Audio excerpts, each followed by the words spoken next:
なんで本人がそういうふうに命を絶ったかっていう原因はですね、皆さんが知らないところに実はあるんですよ。ある人と出会ってしてたと思ってるんですよ、実は。お父さん、はい。今日はもう神田沙也加さんがもう亡くなられてからもうすぐ2年が経つんですけど、こうね、2年経ってネットではいろいろと死因は実はこうだったんじゃないかとか、いろいろ騒がれてるみたいなんですけど、お父さんから見たらどんな感じかな？結論から言えば、まあ死因はそのまま報道されたままですね。自死という形ですね。ただ、なんだろうな。彼女もともとやっぱり舞台女優でもすごくね、まあその前のアナと雪の女王でもよかったんですけども、舞台女優としてもすごくこう伸びてた時ですし、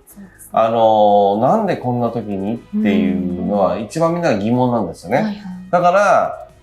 未だにこうやって2年経ってもみんなが納得いかないっていうのは、そういうおかしくなっていってる前兆が見えなくて逆に良くなっていってるのに、どうして自らっていうのは疑問だと思うんですよ。はい、そうですね。まあいろいろだから言われてるのは、その、前山くんとかね、同じ舞台俳優もね、お付き合いしてて、彼の言葉でね、ショックを受けたとか、まあいろんなことを言われてますけどもね。実際どうだと思います？例えば、あやねがそういう神田さんの立場だったら、そんなことで自分の命を絶ったりするかな？まあ、ね、それぞれ性格もあるし、どの程度相手に依存してたかとか、そういうこともあるとは思うけど、やっぱりお仕事それだけうまくいってて、そこに柱が一つあれば、その言葉ぐらいでは、ね、どんだけ話がややこしくなっててもね。思いますね、私は。人が亡くなる時ってやっぱり展望がなくなる時だもんね。希望とかね。希望とか。絶望した時ですよね。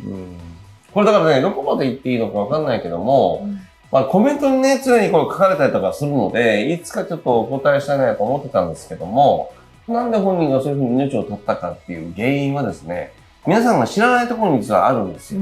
報道もされてない。はい。されないところにあります。というのは、ちょっと想像してみていただきたいんですが、まあ、神田さんもだけお綺麗な方でね、まあ35歳だったかな。もう女性としても、キャリアもあってっていう、そういう方なんですけども、当然、まあ、前山さんとお付き合いしてたのかな。そうしながらも、僕は、ある人と出会って恋愛をしてたと思ってるんですよ、実は。そのある人というのが、ある大きい事務所の、まあ、これから、中堅なんですけど、新たに映画とかいろんなことを含めて、もっと事務所が力を入れようとしてた人と恋愛をしたみたいで、そのことが、まあ、激鱗に触れて、向こう側の。で、まあ、事務所と側だけが言ってくるのはいいんだけども、その周りの人たちとか、怖い人たちも含めて出てきて、わーっと騒いだ感じに見えます。潰してるじゃないけど。例えば本人が責任を取れとかね、どうだっていうことであれば、本人も別に開き直ればいいだけと思ったけど、お父さんがどうだよとか、お母さんに迷惑がかかるよとか、二人ともお父さんもお母さんもね、すごい有名な方じゃないですか。そういう意味では、精神的にだいぶ追い込まれたのかなっていう感じはしますね。要は、あなたのキャリアもダメにするけど、お父さんお母さんのキャリアも全部及ぶぞじゃないけど、そういうところまで話がいっちゃったのかなっていう気がします。まあ確かにそう考えると、自分自身が追い込まれるのはまだ耐えられるけど、周りを追い込む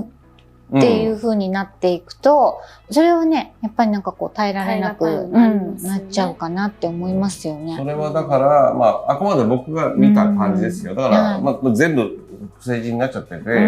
まあ、迷惑かかっちゃうんでね、言えませんが、もうちょっと想像してください。大事なことは、まあ、彼女なりにそういうど真ん中にいて、いろんな騒ぎとかいろんな責任とかね、もうど真ん中にいながらも女性として生きたいところがあって、でも自分の女性の個人を出したときに、本人がやっぱり個人というよりは、世の中が認める、そういうアイコンチックになってるところもあったし、また、言葉はあれですけども、商品じゃないですか、いわゆるね。そういう、まあ自分の商品価値、もしくは恋愛していた相手の商品価値を下げるようなね、ことをするんじゃないみたいな感じはあったのかな。有名になるってやっぱそういうことなんで、そうですよね。これはあくまで皆さんが気持ちが収まらないから納得する意味で言ってますけども、今生きてる方々の中で、あいつのせいだ、こいつのせいだっていうことも良くないと思うしね。でそれはまた、神田さん自体も、望んでないと思いますから、決してね、文句を言って、一緒に書いてたわけでもないんですよ。ただ、まあ、言葉遣いがちょっときついからね、もっと優しい言葉遣い言わなきゃダメだよ、ぐらいな感じですね。でも、愛してましたよってことは書いてたわけですから、僕は直接の原因ではなかったと思ってます、やはりそこはね。やっぱ彼女なりのそこはもう一番の愛情の部分を伝えたんですよね。それと違うことで、本人は、僕は旅立ったと思ってますね。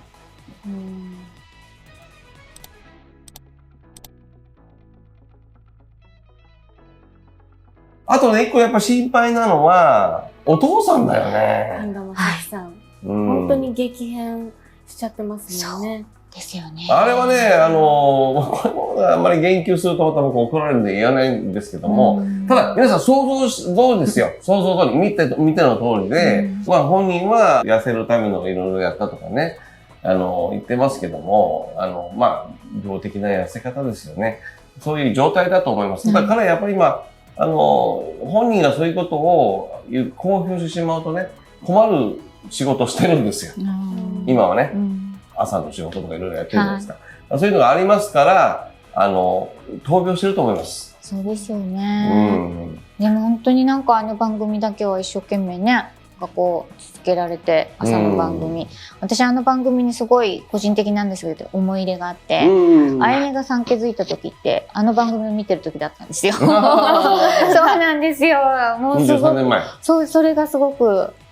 印象深くて、なんか個人的な思い入れがあるので、本当にいつまでもお元気でね、頑張ってほしいなとは思うんですけど。だから、彼もいろいろね、あったじゃないですか。石原軍団から始まっていろいろありましたが、朝あなたの顔を見て、一日が始まるのが嬉しいですよっていうファンがいっぱいいたと思うんですよね。今もいると思うんですよ。そういうのがやっぱり生きがいになってるのかなって、そこにやっぱり自分があるのかなっていうふうに僕は思ってるんですね。神田さんの前、正樹さんの前。だから、まあ、ご迷惑もかかるっていうのもあるけども、そこは降りたくないっていう気持ちが多分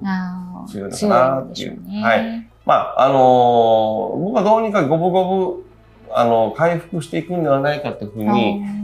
思ってますのでね、皆さんもね、あまり騒がずに、回復を願っていただけたらと思います。彩香さんもね、早めに、世に戻られてほしいなと思います。とても意志の強い女性でね、すべての責任を背負って自分なりにですよ、世に帰ったと思いますが、まあ皆さんもちろん真似しちゃダメですよ。生きてるうちが花ですよ。生きてる間にしか挽回できないんですよ。世に戻っても挽回できないんでね。もうこんなことをしちゃったから自分は生きててもしょうがないと思う方がいるかもしれませんが、ではないですよ。逆で、生きてる間でしか挽回はできないんで、そこを勘違いしないでね。そこは僕は、彩香さんの考え方とは逆でね。それこそ自分がなんかやってしまった責任を感じるというのであれば、生きながらにして、ちゃんとそれはチャンスを見て、必ず時間が過ぎていけば、風が吹けば、自分の方にまた風が戻ってきますからね。